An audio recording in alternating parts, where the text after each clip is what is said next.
जावे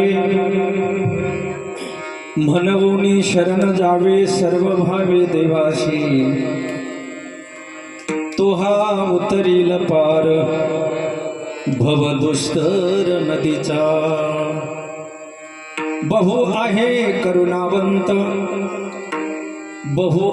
करुणावंत अनंत हे नामजा तो हा उतरील पार भवदुस्तर नदीचा तुका म्हणे साक्षी आले तरी केले प्रगट तो हा उतरील पार भवदुस्तर नदीचा विठाला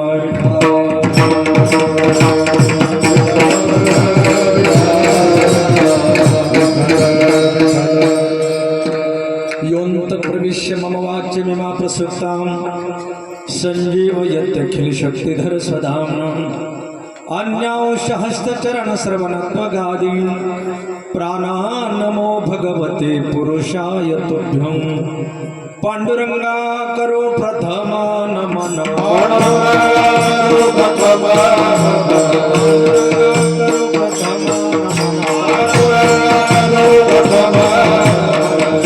चरणा संता प्रिया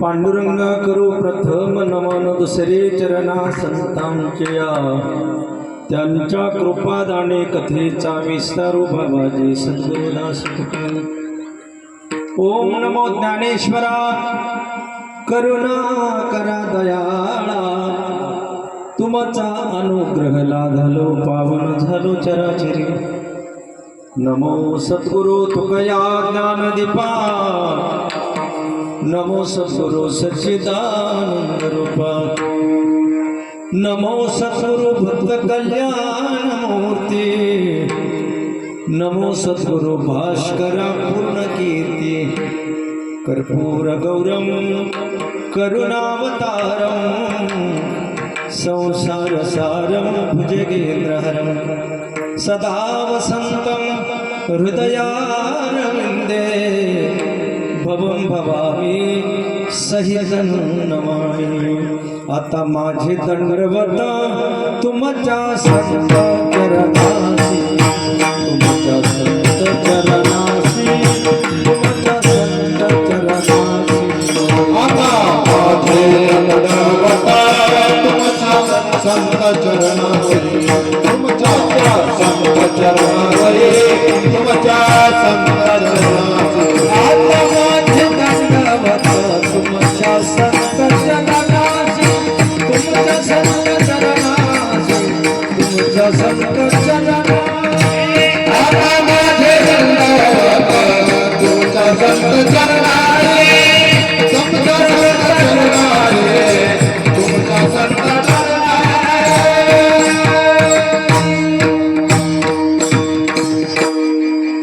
आता माझे दंडवत तुमच्या संत चरणाशी जयांचे केली स्मरण होय सकळ विद्यांचे अधिकरण तेच वंदू श्री चरण श्री गुरूंचे ते नमस्कारो आता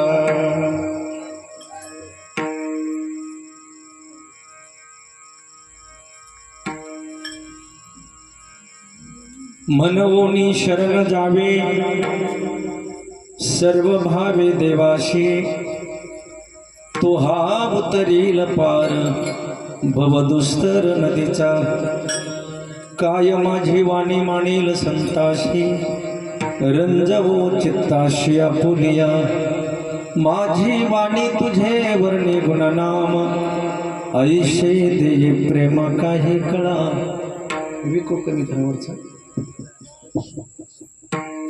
प्रस्तुत प्राप्तस्थळी प्राप्त प्रसंगी कीर्तन सेवेसाठी म्हणून दाखवलेला अभंग देहनिवासी वैराग्याचे महामेरू संत हृदय सम्राट जगदवंदनीय विश्ववंद्य श्रीमंत संत श्री तुकोबरायांचा चार चरणाचा आणि उपदेशपर असा गोड अभंग सेवेसाठी निवडलेला आहे. विठ्ठला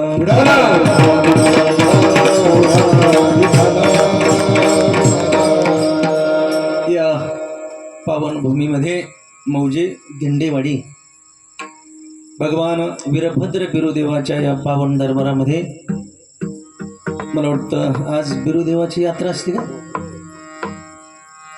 आणि या निमित्तानं एक दिवसाच्या कार्यक्रमाचं हे केलेलं नियोजन. तसं मला वाटतं दिंडेवाडीत वर्षभर कार्यक्रम चालू असतात. धन्य माता पिता तयाची आहे. तुमच्या भावनेचा आदर करतो आम्ही. आमचा भागवत महाराजांचा आमचा विषय झाला की इथले कार्यक्रमच बंद नसतात.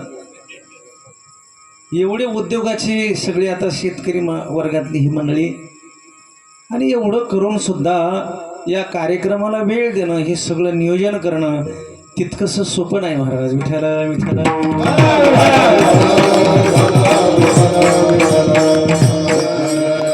8-10 दिवसापूर्वीच या कार्यक्रमाची कल्पना आमचे शिवाजी महाराज थोरात यांनी दिली. म्हटले एक दिवसाचा कार्यक्रम असतो या, आणि या ठिकाणी तुम्हा मातापित्यांचं दर्शन, भगवान बिरुदेवांचं दर्शन या निमित्तानं झालं. या कार्यक्रमासाठी आवर्जून गावातलं संपूर्ण भजनी मंडळ आहेच, परिसरातील गुणीजन मंडळ या ठिकाणी तुम्ही आमंत्रित केले आहे. तशी पब्लिक कमी आहे हां, पण कसं आहे, गर्दीपेक्षा दर्दी माणसं चांगले. आमचे भागवत महाराज असतील, आमचे नानाभाऊ महाराज पवार असतील, आमचे मृदंगाचार्य ज्यांचं नावच अक्षय आहे, की त्यांच्या वादनात क्षयच नाही महाराज, काय गोड वादन आहे.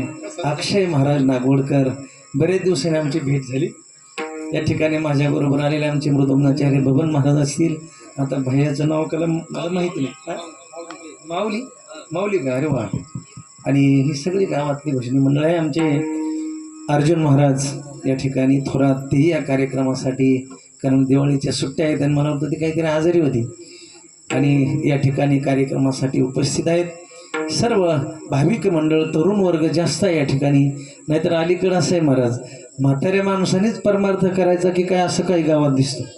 तरुण वर्ग फार कमी असतो, पण इथं जवळजवळ अर्ध्याच्या पुढं तरुण मंडळी आहे, आणि मला वाटतं त्यांचीच गरज आहे बरं का. म्हणजे म्हाताऱ्या माणसाने करू नये असं नाही, पण तरणा भाग्यवंत नटे हरी कीर्तनात. ज्याला तरुण जायचंय ना, त्यानं तरुणपणीच परमार्थाला लागले पाहिजे. विठ्ठल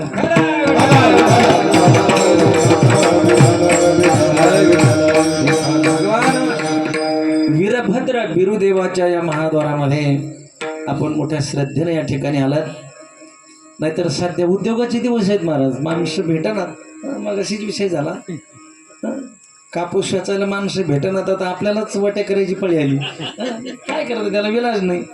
आणि म्हणून एवढ्या उद्योग असून सुद्धा माता माऊल्या ही सगळी मंडळी एका वस्तीवर या ठिकाणी आपण सगळे एकत्र आलोय. मला वाटतं ही भगवान बिरुदेवावर असणारी श्रद्धा आहे. आणि भगवान बिरुदेव मला वाटतं आपल्या सर्वांचं श्रद्धास्थान आहे.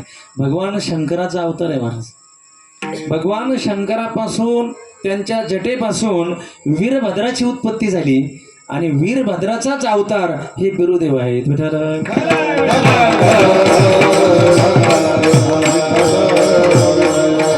कथा भाग ऐकलेला असेल, थोडंसं माझ्या वाचनात आलेलं सांगतो की भगवान, मला वाटतं सतीचे वडील दक्ष राजा यांनी यज्ञ आरंभ केला,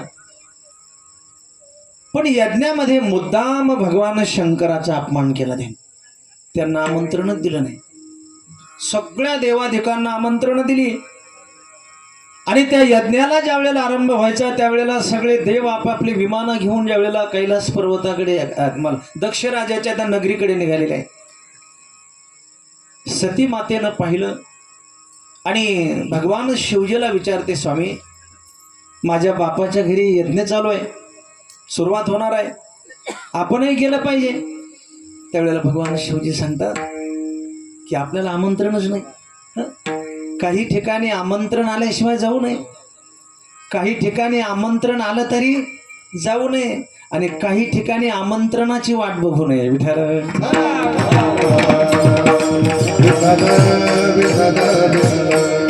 दारू प्यायला, चोरी करायला, जुगार खेळायला, बरं का, पार्टीला आमंत्रण आलं तरी जाऊ नये, टाळलं पाहिजे, जाऊ नये. काही ठिकाणी आमंत्रण आलं तरच जावं. म्हणजे हे जे वैयक्तिक कार्यक्रम असतात, एखाद्याचं लग्न असेल, जागरण गोंधळ असेल, बड्डे असेल, आता अलीकडं असे जे कार्यक्रम असतील त्या कार्यक्रमाला आमंत्रण असेल तरच जावं. आणि विना आमंत्रणाचं जर गेलं ना तर अपमान होण्याची दाट शक्यता असते. विठ्ठल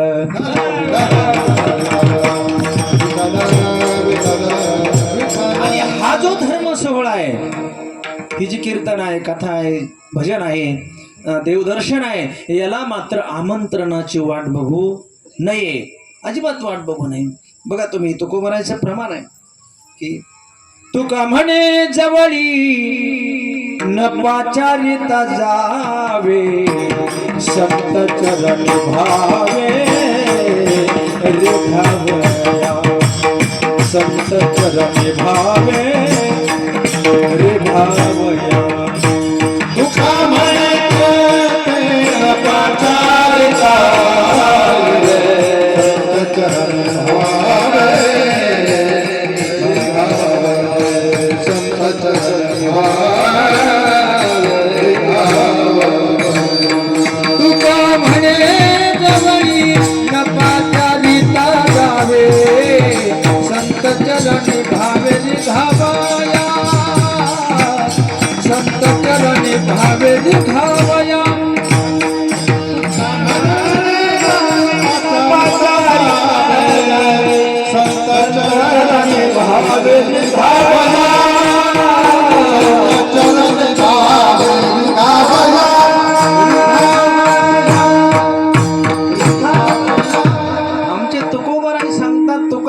जवळी न पाचारिता जावे, संत चरणी भावे रेघावया. हा सत्संग आहे महाराज आपला चालू आहे. या सत्संगामध्ये आमंत्रणाची वाट बघू नये, आपण होऊन गेलं पाहिजे. म्हणून हेच एवढं ठिकाण आहे धर्म सोहळा, इथं आमंत्रणाची वाट बघू नये. सती भगवान शिवजीला सांगते, स्वामी माहेराला जायला कुठं आमंत्रण लागतं का? हा, बापाच्या घरी माहेराला जायला कुठं आमंत्रण लागतं का? म्हटले मला जावंसं वाटतं. ते म्हटले तुला जायचं असेल तर अवश्य जा, पण मी येणार नाही, मी येऊ शकत नाही. आणि सती, मला वाटतं ज्या दिवशी घरामध्ये वाद होईल ना त्या दिवशी माता माऊलीने घराच्या बाहेर पडू नये. विठ्ठल विठ्ठल.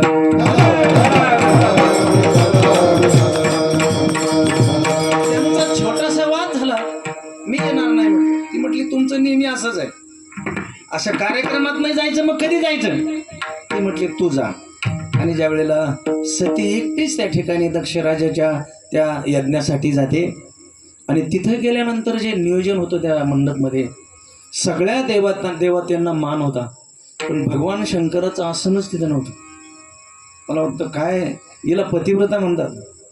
तिनं पाहिलं ते सगळ्या देवांना मान दिलेला आहे दक्ष राजानं, आणि सगळ्यात महान असणारे देवता महादेव त्यांचा अपमान आहे.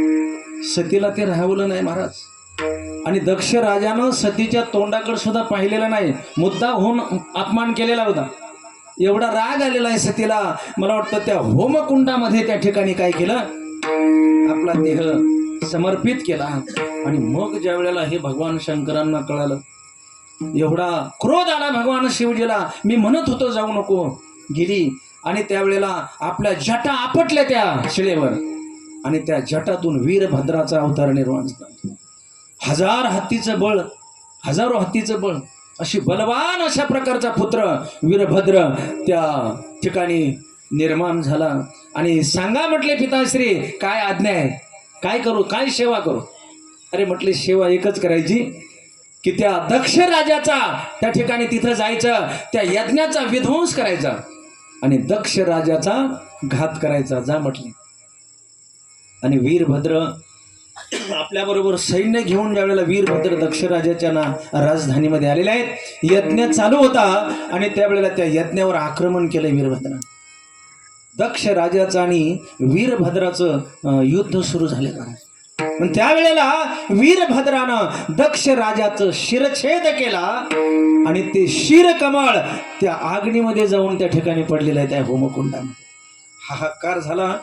दक्ष राजाची पत्नी अगदी शोक करते आहे, विलाप करते आहे. भगवान ब्रह्मदेव असतील, भगवान विष्णूंची प्रार्थना करते आहे की हे काय केलं म्हटले, माझा या ठिकाणी हे काय मला या ठिकाणी या दुःखामध्ये लोटलेलं आहे, माझं हे दुःख निवारण करा. आणि त्यावेळेला भगवान विष्णूनं मला वाटतं त्या ठिकाणी त्या वीरभद्राला भगवान शिवजीनं सांगितलं बरं का, तिनं भगवान शिवजीची प्रार्थना केली त्या दक्ष राजाच्या पत्नीनं की माझ्यावर कोप करू नका, मला या संकटातून वाचवा, हे दुःख निवारण करा. त्यावेळेला भगवान शंकरानं त्या ठिकाणी वीरभद्राला सांगितलेलं आहे, जा म्हटलं या दिशेला आणि जो प्राणी दिसेल ना त्याचं शिर घेऊन ये आणि या दक्ष राजाच्या त्या शिरावर त्या ठिकाणी लावून दे. आणि त्या दिशेनं ज्या वेळेला निघाला कर्मधर्म सांगानं एक मेंढपाळ त्या ठिकाणी मेंढरे चारत होते बरं. हा एक ऋणानुबंध आहे, माझा ऋणानुबंध आहे.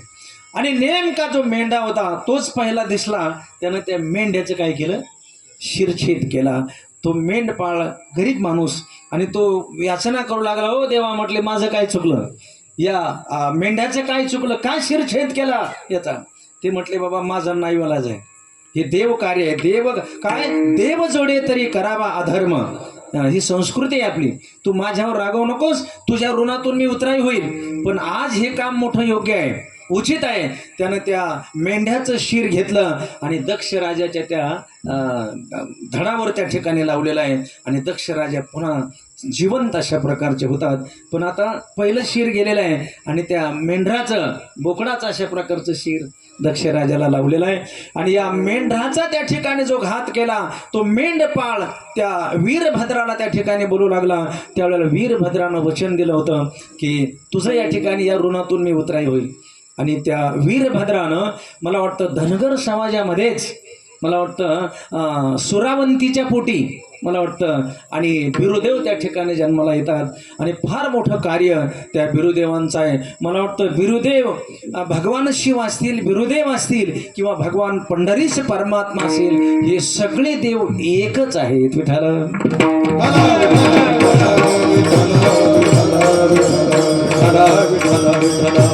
एकाच भगवंताची ही अनेक रूप आहेत. अनंत रूपे अनंत वेशे देखिले म्या त्याशी, बाप रखुमा देवी वरू खून बांधली कैशी. अनंत रूपानं नटलेला तो भगवान परमात्मा आहे, तोच भगवान शिव आहे, तोच भगवान राम आहे, तोच भगवान विष्णू आहे आणि तोच भगवान बिरुदेव आहे. विठाल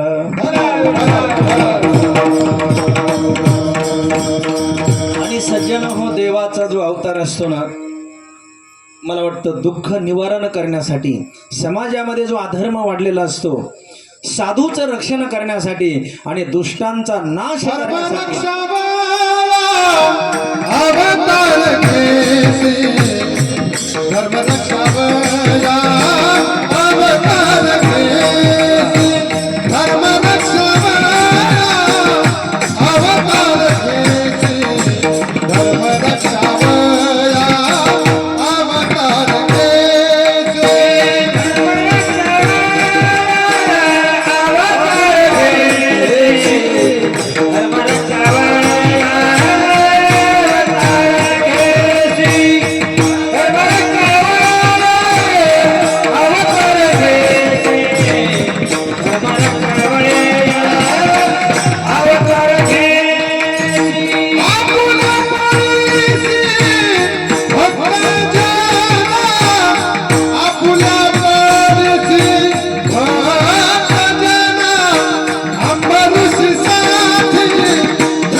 निष्ठी आपुल्या पाळीशी भक्तजना अनेक भक्तांचं परित्राण करण्यासाठी देवाचा अवतार असतो महाराज.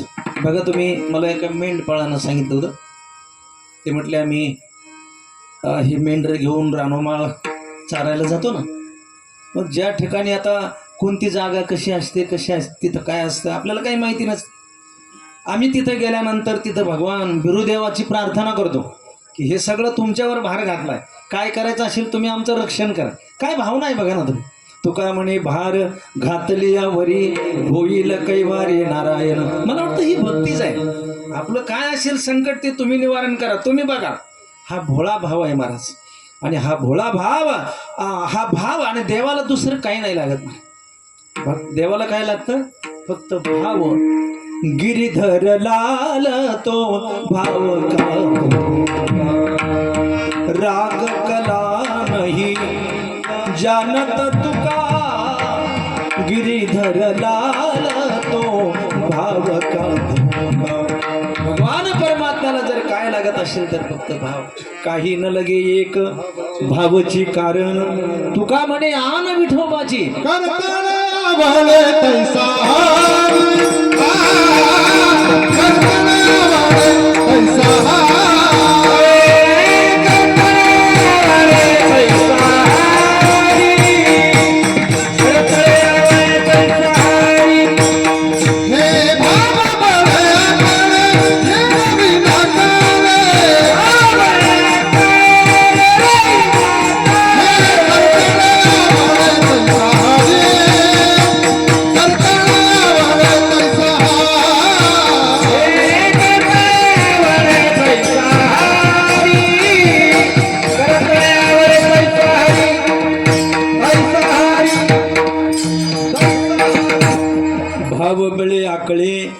एरवी नाकळे करतळी आवळे तैसा हरे. देवाला जर काय लागत असेल मुख्य भाव. देवा कारणे भाव. देवा कारणे भावता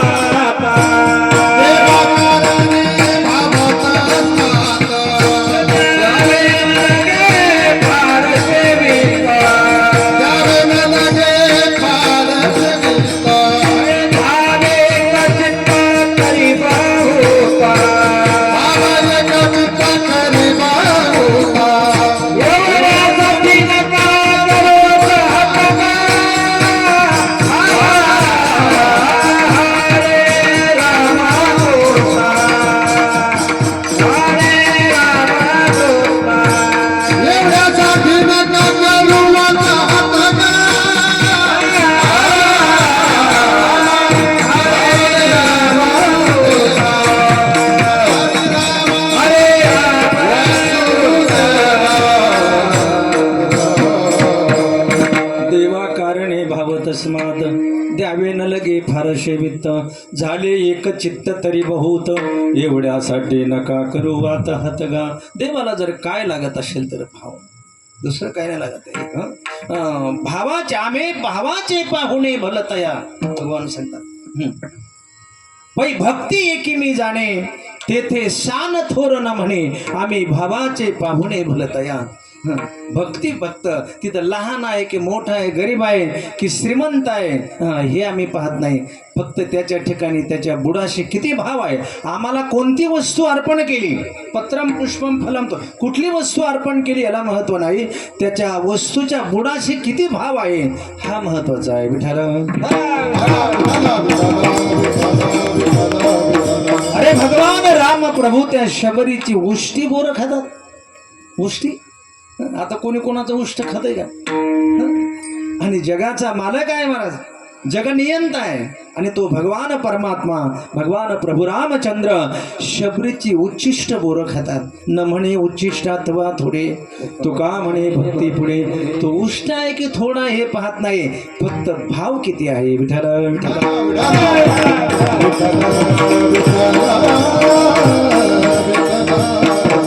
आपण जर साधकानं जर आपला भाव त्या भगवंताला जर समर्पण केला तर भगवान परमात्मा त्याची सगळी काळजी वाहतो. मला वाटतं त्याचा अवतार त्याच्यासाठी आहे. परित्राणाय साधूनां विनाशाय च दुष्कृतां धर्म संस्थापनार्थाय संभवामी युगे युगे. भगवान परमात्मा देव आणि संत मला वाटतं धर्म रक्षणासाठीच अवतार घेतात. दोघं एकच काम करतात बरं का. देवही धर्म रक्षणाचं काम करतो आणि संत सुद्धा धर्म रक्षणासाठीच येतात. पण शस्त्र वेगवेगळं वापरलंय म्हणा. धर्म रक्षणासाठी देवाचं शस्त्र वेगळं आहे. घेऊन या चक्र गदा हाची धन्ना करीतो भक्ता राखे पायापाशी दुर्जनाशी संहारी. धर्माचंच रक्षण आहे आणि संत सुद्धा धर्म रक्षणाचंच काम करतात. पण संतांचं शस्त्र मात्र वेगळं आहे. शांती खर्ग हाती काळाशी ते नागविती. शांतीरूपी शस्त्र संत धारण करतात आणि समाजाला प्रबोधन करतात. विठ्ठल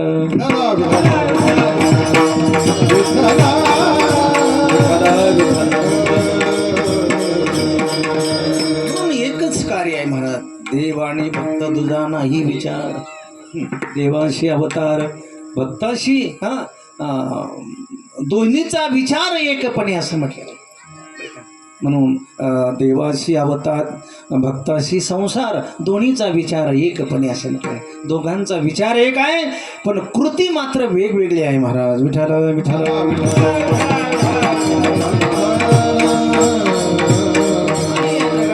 देव बरं का. देव हे दोन शब्दामध्ये फार मोठं महत्व आहे. असं म्हणतात की जो देतो तो देव. देव शब्दाचा अर्थ असा आहे की देना. तो देतोय महाराज. त्यानं हे सगळं दिलंय ना आपल्याला. मला वाटतं हे शरीर सुद्धा कोणी दिलंय. दिली इंद्रिये हातपाय कान डोळे मुख बोलाया वचन जेणे तो जोडशे नारायण नाशे जीवपणा भवरोग. हे दिलंय. देवे दिला देह त्यानं दिलेला आहे. म्हणून जो देतो तो देव असतो महाराज आणि जो घेतो तो राक्षस असतो. विठ्ठल विठ्ठल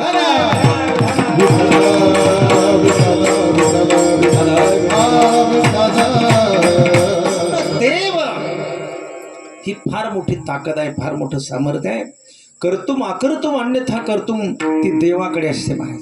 आणि संत महात्मा या ठिकाणी सांगतात की तुम्ही काय करा. तुम्ही इकडं तिकडं कोणाला शरण जाण्यापेक्षा तुम्ही काय करा त्या देवाला शरण जा. हे अभंगाच्या पहिल्याच्या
कीर्तन म्हणजे काय? हे नाद ब्रह्म आहे. लावणी मृदंग श्रुती टाळ घोष शिव ब्रह्मरस आवडीने. नाद ब्रह्म आणि नाम ब्रह्म जर एकत्र आलं ना, तिथं परब्रह्म प्रगट होत असतं. विठ्ठल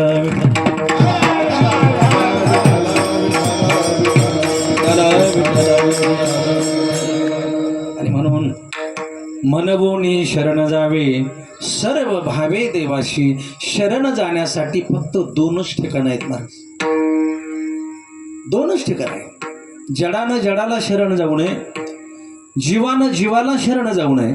जीवानं एक तर देवाला शरण जावं, नाहीतर संतांना. विठ्ठल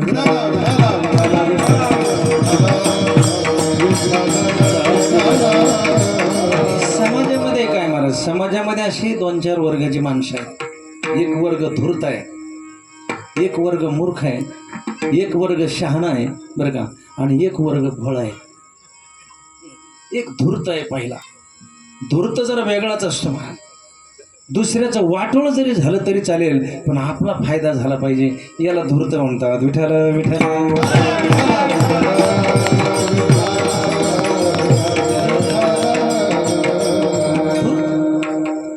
दुसरा मूर्ख आहे. धूर्तापेक्षा मूर्ख बरा, तो दुसऱ्याचं वाटोळ करीत नाही, स्वतःच करीत नाही. मूर्ख चांगला. तिसरा वर्ग आहे शहाणा.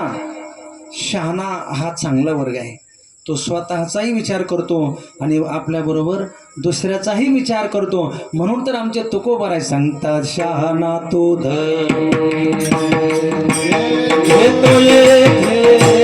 शहाणा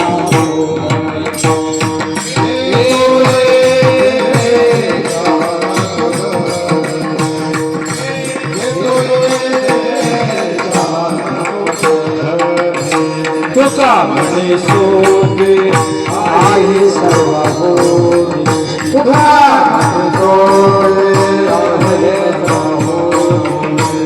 म्हणे सोबे आहे सर्व होनी.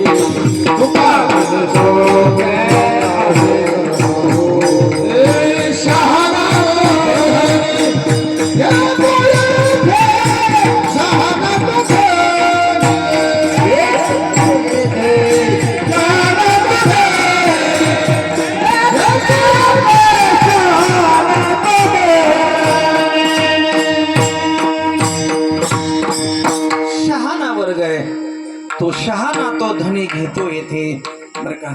आणि शहाणे 2 प्रकारचे आहेत. तुकोबार आणखी एका ठिकाणी एक शहाणा सांगतात, पण त्याचा निषेध करतात.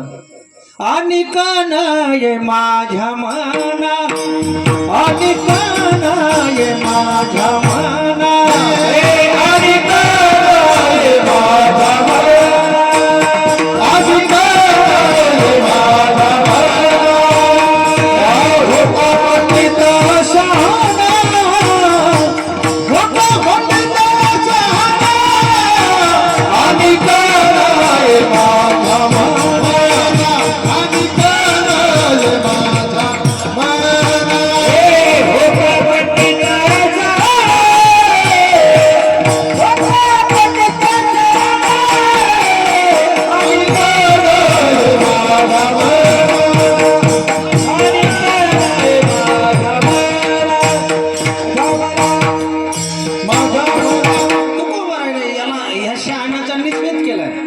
जाणे भक्तीचा जिवाळा तोच दैवाचा पुतळा. अनेक नये माझ्या मना, हो का पंडित शहाणा.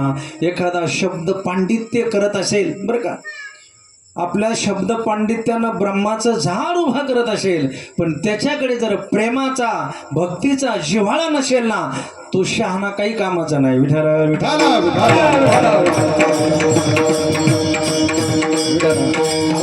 दुसऱ्यानं शहाणा म्हणावं, स्वतः कोणी शहाणा म्हणत त्याला अर्थ नाही.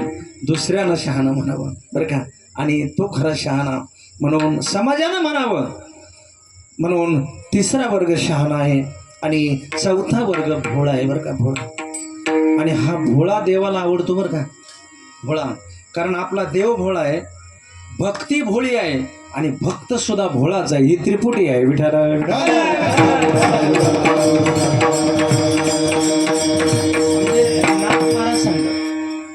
हरिपद प्राप्ती भोळ्या भाविकाशी अभिमानी आशे गर्भवास.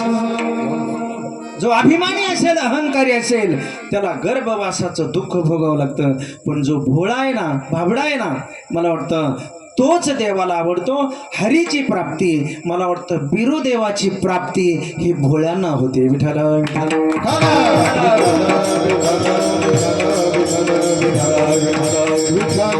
कारण भोळा म्हणजे बावळट भोळा नाही. भोळा हा निष्कपट असतो. कोणाविषयी त्याच्या मनामध्ये कपट नसतं, द्वेष भावना नसते. महाराज काही नसतं. काही काही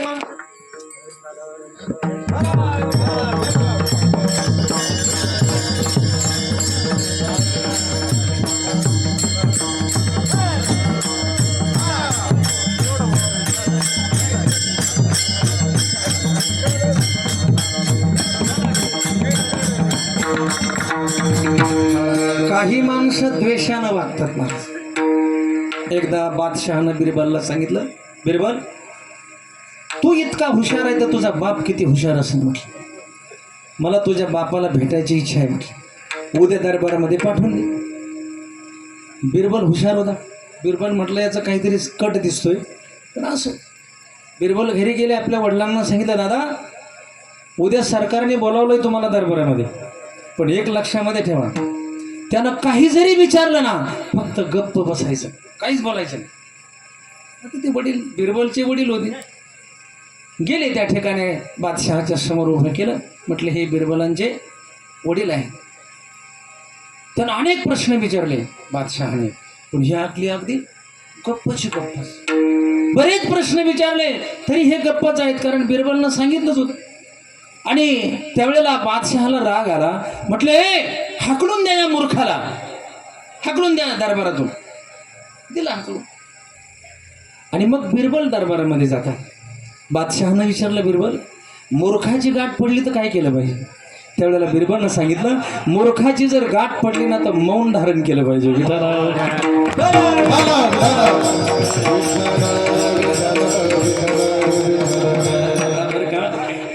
8 दिवसाला कीर्तन तुमच्या गावात होतंय, त्याच्यामुळे तुम्ही खूप हुशार झाले महाराज.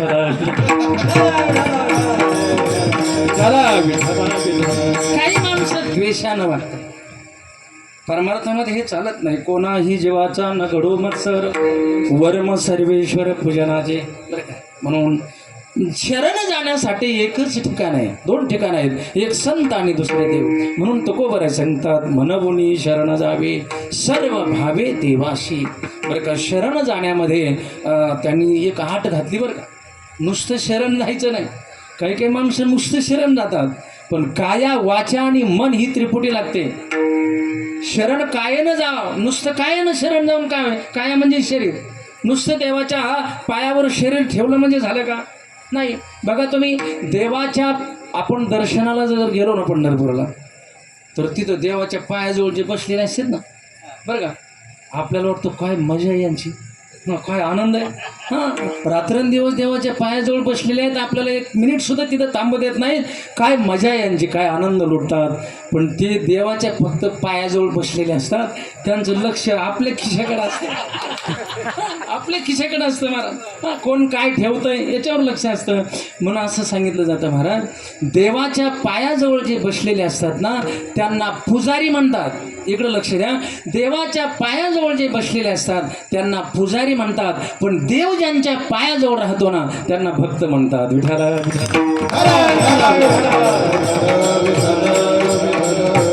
देवाच्या पायाजवळ बसणं महत्वाचं नाही. मला वाटतं देवाकडं आपण जाण्यापेक्षा देव आपल्याकडे आला पाहिजे. विठाला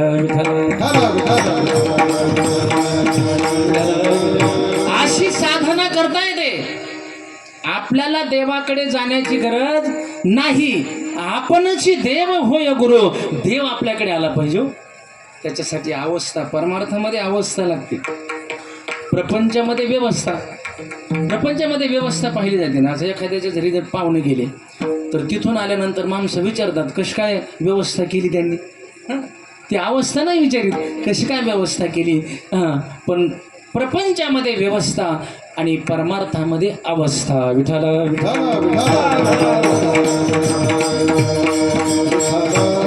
अवस्थेला महत्व आहे परमार्थ. आणि अशी अवस्था निर्माण झाली की मग देवाकडे जावं लागत नाही महाराज, देवच येतो की नाही. मला सांगा, शबरी रामाकडे गेली की राम शबरीकडे आले? आले की नाही? धुंडीत आले हो, तिला विचारत विचारत आले. हां, तिच्या कुठीकडे तिला विचारत विचारत आले. देव विचारत विचारत येतो, पत्ता विचारत येतो महाराज. पण आपल्या ठिकाणी ती दशा निर्माण झाली पाहिजे. विठ्ठल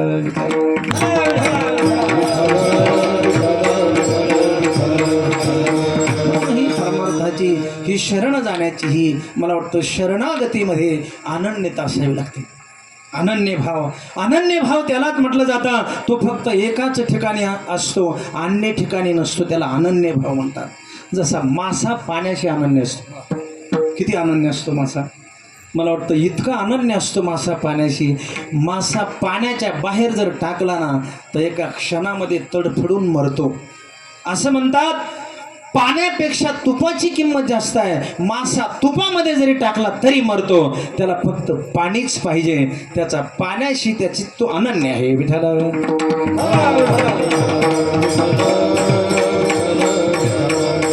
जीवना वेगळी मासोळी तैसा तुका तळमळी. मासा पाण्याच्या बाहेर टाकल्यानंतर जितका तळमळतो ना तितकं देवासाठी तळमळावं लागतं महाराज. एका शिष्यानं सद्गुरूला विचारलं, म्हटले गुरुजी देव कधी भेटतो? म्हटलं. गुरुजीनं त्याला आंघोळीला नेलं गंगेवर. चल म्हटले माझ्याबरोबर, कारण करुणी सायास शिकविती हे संतांचं उद्दिष्ट असतं. चल म्हटले आंघोळीला जाऊ आपण. आमचे महाराज नाही का आंघोळीला गेल्यावर पडली. चल म्हटले आंघोळीला. आंघोळीला गेल्यानंतर गळ्या इतके पाण्यामध्ये नेलं त्या शिष्याला. त्याने हाताला आणि त्याचं मुंडकं दाबलं, पाण्यात दाबला. बराच वेळ दाबला. तो तळमळ तळमळ तळमळ करायला लागला आणि मग सोडला. म्हटले मारीत होते की काय गुरुजी? ते म्हटले बाबा पाण्यात दाबल्यानंतर तुला कसं वाटलं? ते म्हटलं कसं वाटलं, आणखी एक किंचित जरी दाबलेलं असतं तर सांगायला उरलो नसतो. पाण्यात तुम्ही दाबल्यानंतर मला असं वाटलं की कधी इथून मी बाहेर पडतोय. बाबा ती अवस्था देवाविषयी, त्या ठिकाणी देवासाठी तेवढी अवस्था अंतःकरणामध्ये असावी लागते आणि मग देव भेटतो. विठ्ठल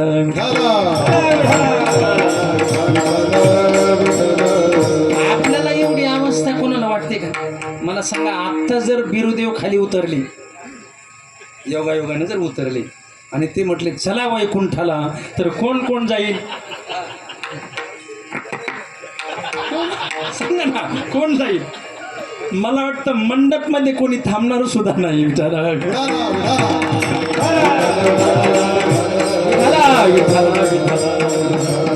तयारी नाही महाराजांनी. तुकोबारा काय नेत नव्हते का? अरे त्या रुक्मांगद राजाने सगळी नगरी वैकुंठाला नेली, नेता येत आहे. तुकोबाराय सुद्धा स्वतःच्या पत्नीला म्हटले चल वैकुंठाला. ती म्हटली नाही, म्हैस यायला झाली. म्हटली तिची धार कोण काढील? ते म्हटले बैस धार काढी दादा. विठाला विठाला आपला सिजनेबल परमार्थ आहे महाराज. आपल्याकडे परमानंद अशा प्रकारचा परमार्थ नाही आपला महाराज. हां, झाली सवड तर ते आमचे उद्धव महाराज सांगत असतात, आलं मनाला तर गेली शेणाला तर बसली उन्हाला. मनात आलं तर सगळ्या गोष्टी अनुकूल असल्या तर परमार्थ. म्हणून संत महात्मे सांगतात बाबा शरणागतीमध्ये 3 गोष्टी असाव्या. शरणागतीमध्ये काया, वाचा आणि मन या 3 गोष्टी एकत्र येतात ना. मला वाटतं या 3 गोष्टीचा ज्या वेळेला समन्वय होतो त्यावेळेला भक्ती ठरते. विठ्ठल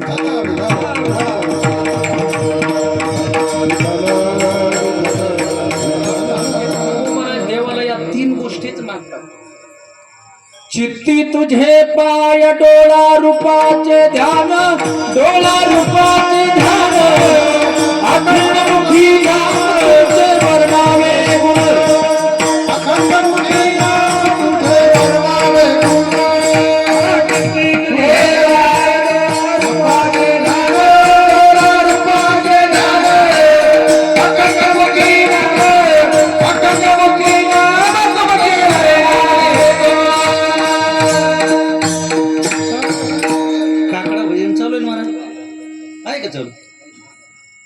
कार्तिक महिना चालू आहे ना, गावागावामध्ये काकड, पण त्यांच्यावर असे आरोप आहेत महाराज.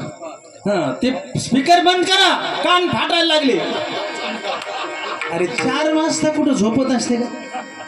हा, पण आपल्या झोपत 4च्या नंतर येतात. विठाला विठ्ठल,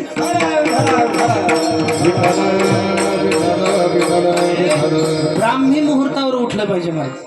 3:30ला ब्राह्मी मुहूर्त सुरू होतं बरं का. ब्राह्मी मुहूर्तावर उठलं पाहिजे. पण आपलं 11-12 वाजेपर्यंत आपण मोबाईल पाहत बसतो आणि तिथून पुढे डोळा लागतो आपल्याला काकडा सुरू व्हायच्या वेळेला. अरे काकडा भजन ही साधना काय आहे महाराज? उठा पांडुरंग प्रभात समय मागला, वैष्णवांचा मेळा गरुडा परिदासला, वैष्णवांचा मेळा गरुडा परिदासला.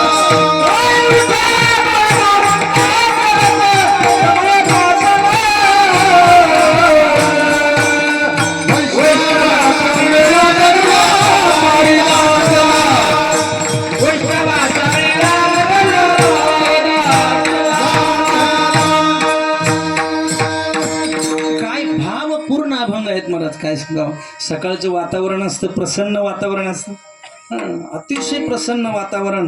आणि त्या वातावरणामध्ये जर काकडा भजन केलं ना, एक आगळा वेगळा आनंद परमार्थाचा मिळतो महाराज. केलं पाहिजे. कारण आता कार्तिक महिन्यापुरतं व्हायला 1 महिना, काही काही गावामध्ये तर अखंड हरिपाठ काकडा भजन चालू असतं. विठाला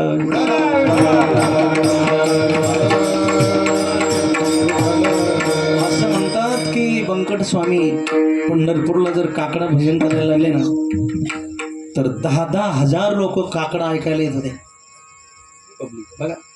आणि ह्या ज्या चाली आहेत ना, या चाली स्वामींच्या चाली आहेत. विठाला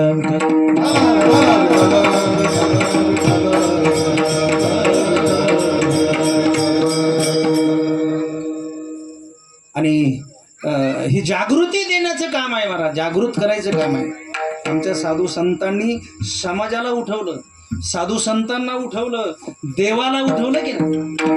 उठा सकळ जन उठिले नारायण, आनंदले मुनिजन तिन्ही लोक, करा जय जयकार वाद्यांचे गजर.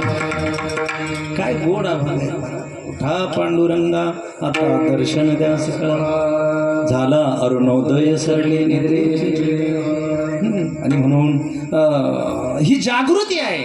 आणि मला वाटतं काया वाचा आणि मन या 3 गोष्टी मिळून परमार्थ होतो, भक्ती होते. विठाला विठाला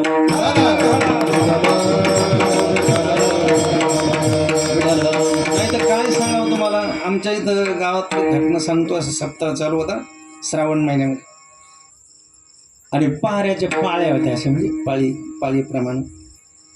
आता एक म्हाताऱ्याच्या गळ्यात बी ना, आणि जवळ शेत होतं त्याचं, तिथं बाजरीला पाखरं बसले, गळ्यात विना तसंच घेऊन पाखरं हाणायला गेला. बघा का, याला काय भक्ती म्हणायचं का? विठाला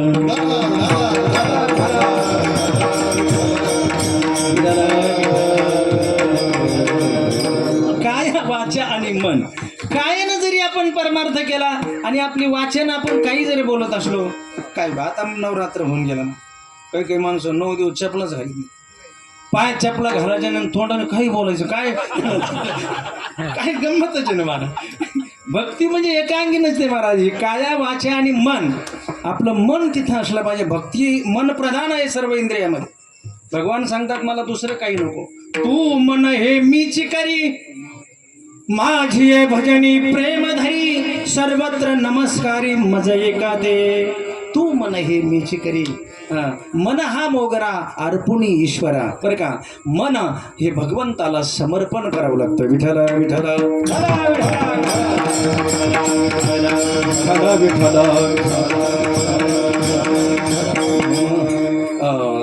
सर्व भावे देवाशी. काया वाचा आणि मन या सर्व अंगाने देवाला शरण जावं लागतं महाराज.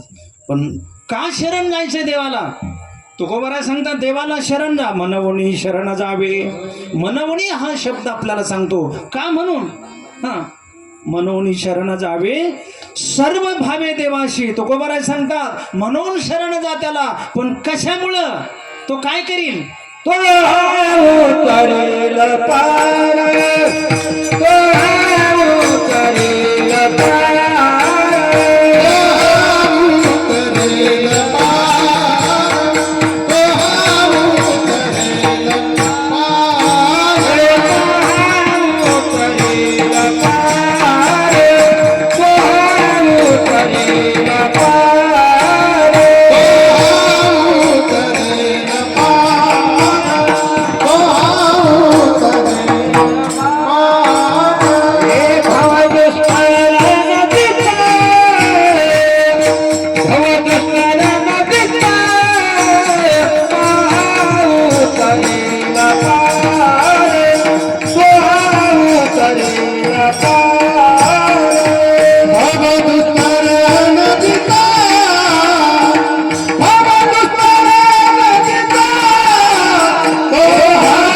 उतरेल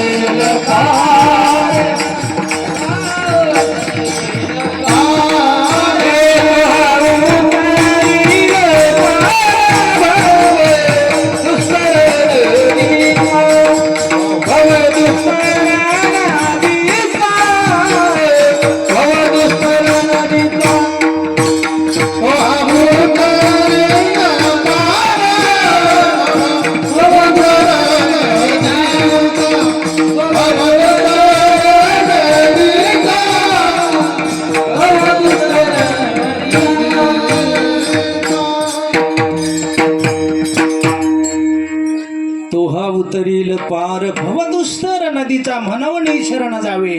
तुकोबराय सांगतात तो हा उतरील पार. ही जी भव नदी आहे, हा जो भवसमुद्र आहे, यातून तारून नेण्याचं काम तो देव करतो महाराज. देव आणि संत या भव नदीतून भवसमुद्रातून माया नदीतून तारून नेणारे जर कोण असतील तर ते देव आणि संत आहेत. विठाला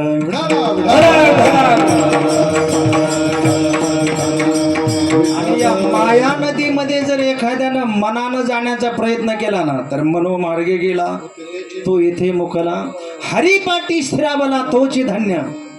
जो हरिपाठावर ज्याची श्रद्धा आहे, देवावर ज्याची श्रद्धा आहे, विश्वास आहे, तोच तरला जातो. बरं का, ज्याची श्रद्धा आहे तोच तरला जातो. परमार्थामध्ये विश्वासाची गरज आहे. बरं का, विश्वासाची गरज आहे. विश्वास संपला की परमार्थही संपला. विठाला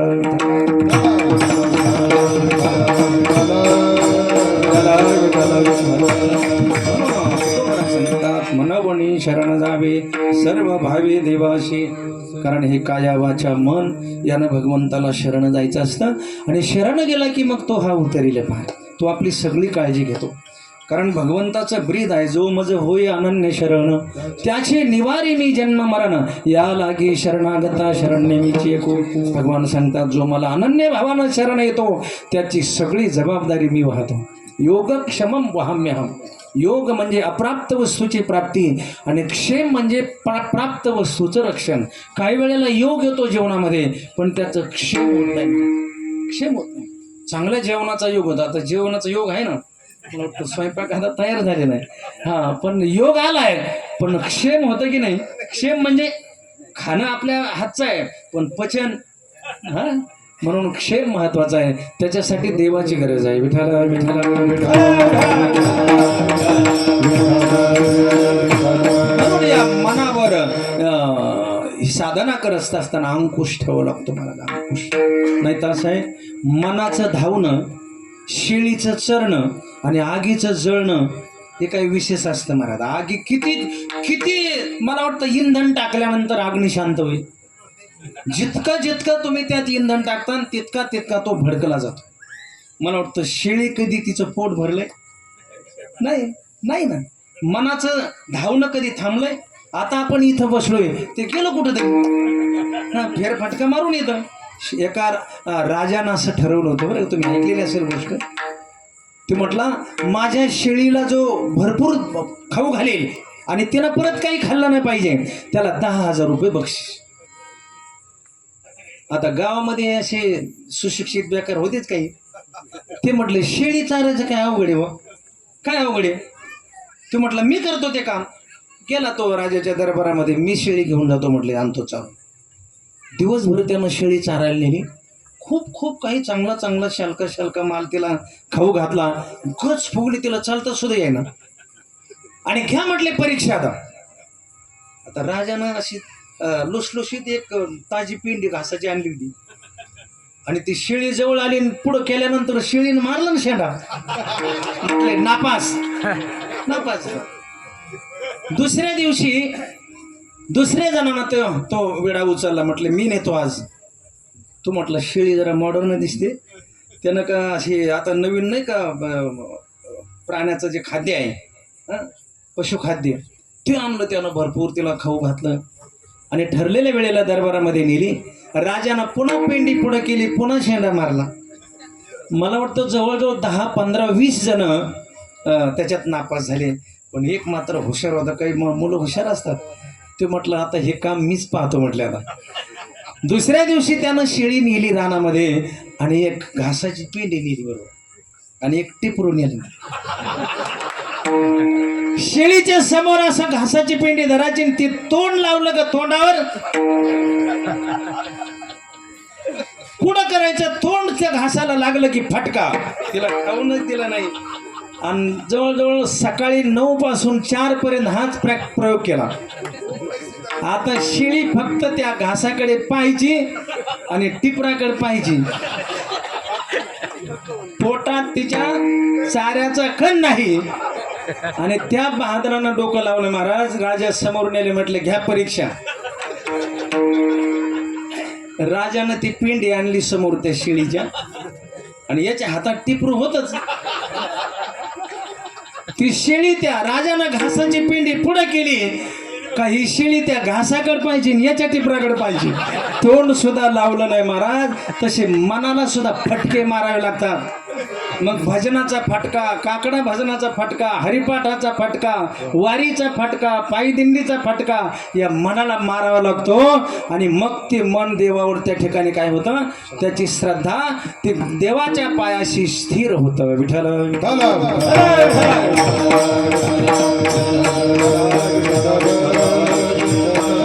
आणि म्हणून तुकोबाराय सांगतात, मनवोनी शरण जावे सर्व भावे देवाशी, तो हा उतरील पार भवदुस्तर नदीचा. एवढा कठीण असणारा हा प्रवास आपल्याला सहज करता येतो. फक्त देवाची मदत आपल्याला घ्यावी लागते. देवाशिवाय हा मार्ग आपल्याला हे मार्गक्रमण करता येत नाही. मग देवाला शरण जायचं म्हणजे काय करायचं नेमकं? तुकोबाराज सांगतात, बाबा त्याला शरण जायचं म्हणजे फक्त त्याचं सतत स्मरण करायचं, त्याची आठवण करायची. सगळ्या गोष्टी विसराव्या माणसानं जीवनामध्ये, पण देवाला कधीच विसरू नये, कधीच नाही. म्हणून ज्या देवानं हे सगळं दिलंय ना, त्या देवाला कधीच विसरू नये. तुकोबाराय सांगतात, त्याला शरण जाणं म्हणजे त्याच्या नामाचं अव्याहतपणे निरंतर त्याचं चिंतन करणं. बरं त्याला काय एक नाव आहे का? त्याचं कुठलंही नाव घ्या, तो इतका कृपावंत आहे, इतका करुणावंत आहे की तुम्ही त्याचं कुठलंही नाव घ्या, तो तुमचा उद्धार करतो. अभंगाचं 3रं चरण. करुणा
करुणावंत.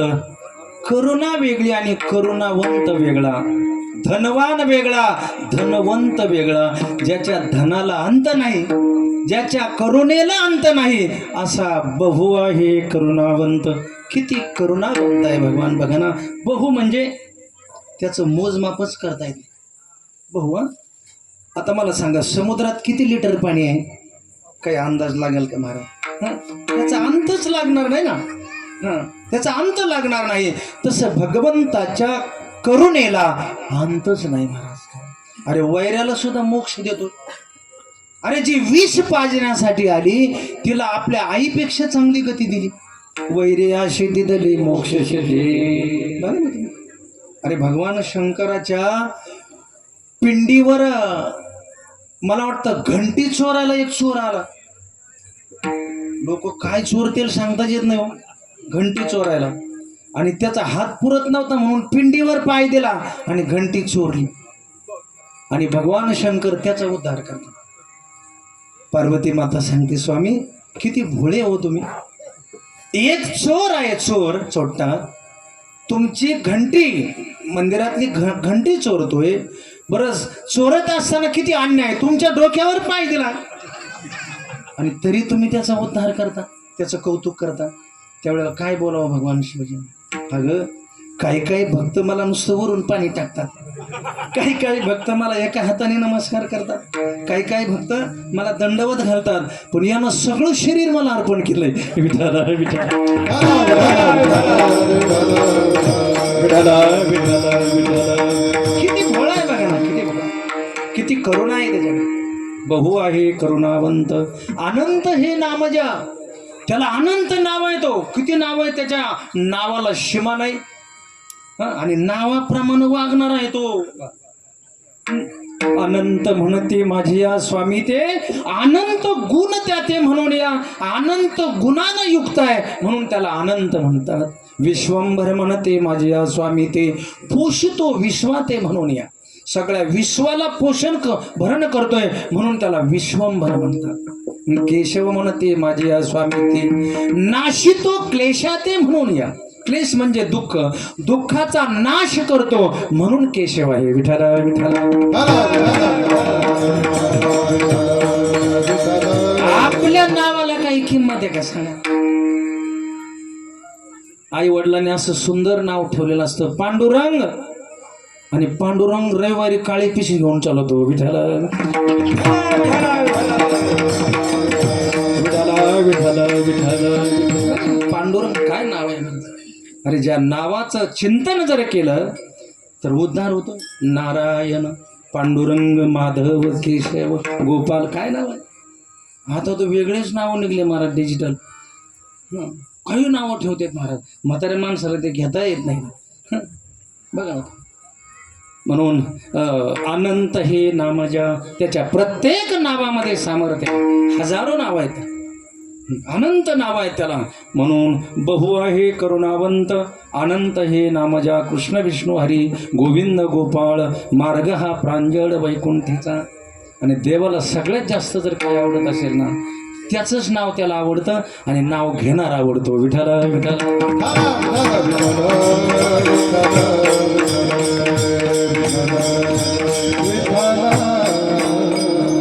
अनंत हे नाम ज्या, तो हा उतरील पार भवदुस्तर नदीचा. तुकोबऱ्या सांगतात हे काय सांगो वांगीचं नाही बाबा, हे त्यांनी सांगितलं म्हणून मी सांगतो असं नाही. ती काय काल्पनिक कथा नाही, हे अनुभव आहेत. अनुभवे आले अंगा ते या जगा देतसे.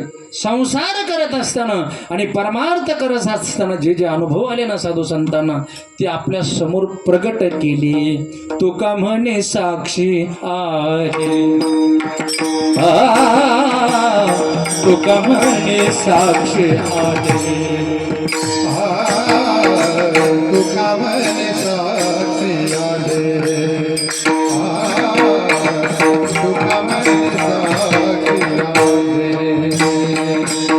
तरी केले प्रगट, तरी केले प्रगट,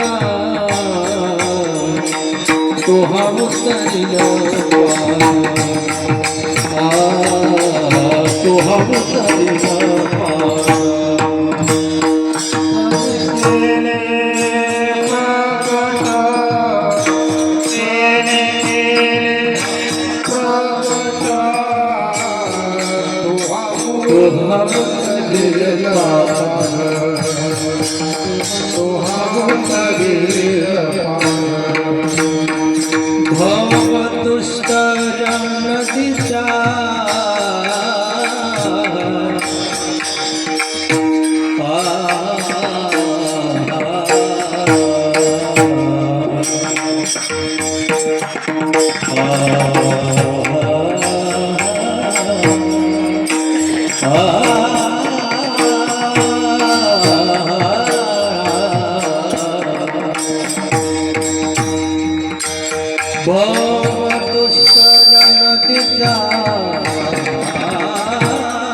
म्हणे साक्षी आले तरी केले प्रगट तो हा उतरील पार भवदुस्तर नदीचा.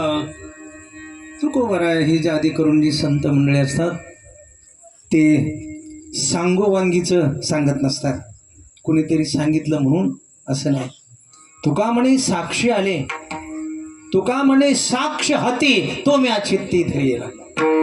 साक्ष आहे म्हणा, ते स्वतः साक्षीदार आहे की तुका म्हणे चाखोणी सांगे मज अनुभव आहे अंगे. अनुभवाचे बोल असतात साधू संताचे. तुकोबारा सांगतात हे आम्हाला माहिती आहे, आम्हाला त्यानं या भवनदीतून तारलेलं आहे. तरले तरती हा भरवसा नामधारकाचा ठसा. अरे नाम घेणारा वायाला गेलाय असं कोणी दाखवून द्या. नाम घेता वाया गेला असं कोणी ऐकलं? तुकोबारा प्रश्न विचारतात, असं कोणी ऐकलंय का? देवाचं नाव घेतलं आणि ती केस वायाला गेली? कधीच नाही होणार महाराज. नाव घेतलं की याने घ्यावे नाम तिशी करणे त्याचे काम. आपण फक्त त्याचं नाव घ्यायचंय, तो आपले सगळे काम करतो. विठ्ठल विठ्ठल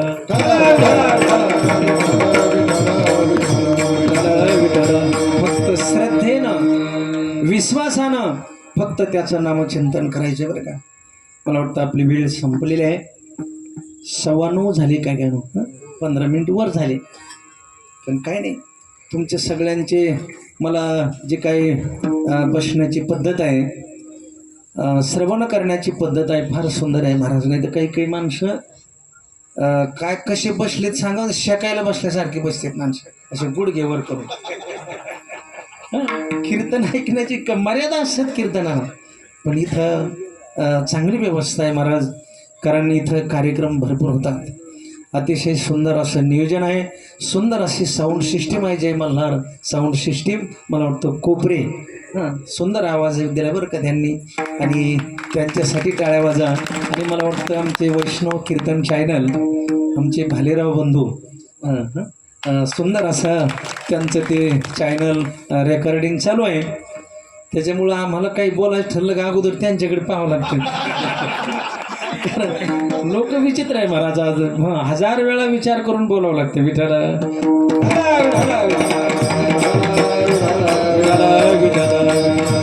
त्यांच्याकडे कॅच करायचं काम आहे ना. आणि मग शब्द हे शस्त्र आहे. मला वाटतं शस्त्राने झालेली जखम भरते, पण ही शब्दाची जी जखम आहे ना महाराज, ही भरूनच येत नाही. म्हणून शब्द फार मोजून मापून आमच्या साधू संतांनी फार काळजीपूर्वक या सगळ्या गोष्टी केलेल्या आहेत. आता अलीकडे कोणी त्याचा विचार करत नाही आपण कोणत्या गादीवर आहोत. ही नारदांची गादी आहे, इथं उभं राहून खूप खाली येऊन बोलायचं हे चांगलं नाही महाराज. मर्यादा दिलेल्या आहे. भक्ती दानाविरहित इतरा गोष्टी न कराव्या, प्रेम भरे वैराग्याच्या युक्ती विवराव्या, जेणेकरून मूर्ती ठसावी अंतरी श्रीहरीची, ऐशी कीर्तन मर्यादा हे संतांच्या घरची. म्हणून कीर्तन हे कीर्तनाच्या पद्धतीनं झालं पाहिजे. पण आता अलीकडं असं होत महाराज, जे बाबा जास्त हसवतो ना तो माणसा पोराला जास्त आवडतो. विठ्ठल विठ्ठल कीर्तन हे हसण्याचं माध्यम नाही, कीर्तन हे रडण्याचं माध्यम आहे. कारण पश्चाताप झाल्याशिवाय माणूस रडत नाही, रडल्याशिवाय अंतःकरण शुद्ध होत नाही, आणि अंतःकरण शुद्ध झाल्याशिवाय देवाची प्राप्ती होत नाही. म्हणून तुकोबारा या ठिकाणी सांगतात, तुका म्हणे साक्षी आले तरी केले प्रगट तो हा उतरील पार भवदुस्तर नदीचा. अतिशय सुंदर असं नियोजन या ठिकाणी 1 दिवसाच्या हा कीर्तन महोत्सव आपल्या सर्व मंडळींनी या ठिकाणी केलेला आहे. या ठिकाणी या भगवान वीरभद्र बिरुदेवाच्या या प्रांगणामध्ये अतिशय मला वाटतं अन्नदानाची व्यवस्था केलेली आहे. मी भगवान वीरभद्र बिरुदेवाकडे एकच प्रार्थना करतो की आमच्या या भाविक भक्तांना उदंड आयुष्य द्या, आरोग्य चांगलं द्या, सुख समाधान शांती आमच्या या संसारामध्ये नांदू द्या, आणि अशीच चांगल्या प्रकारची सेवा आमच्याकडून पुन्हा पुन्हा करून घ्या. हीच बिरुदेवाकडे प्रार्थना करायची. आणि आपल्याला शिवेला विराम द्यायचा आहे. ज्या संतांनी आपल्याला देवाला शरण जाण्याचा मार्ग दाखवला आहे त्या संतांचं एकदा मोठ्या प्रेमानं भजन करायचं आहे. ज्ञानेश्वर माऊली, ज्ञानेश्वर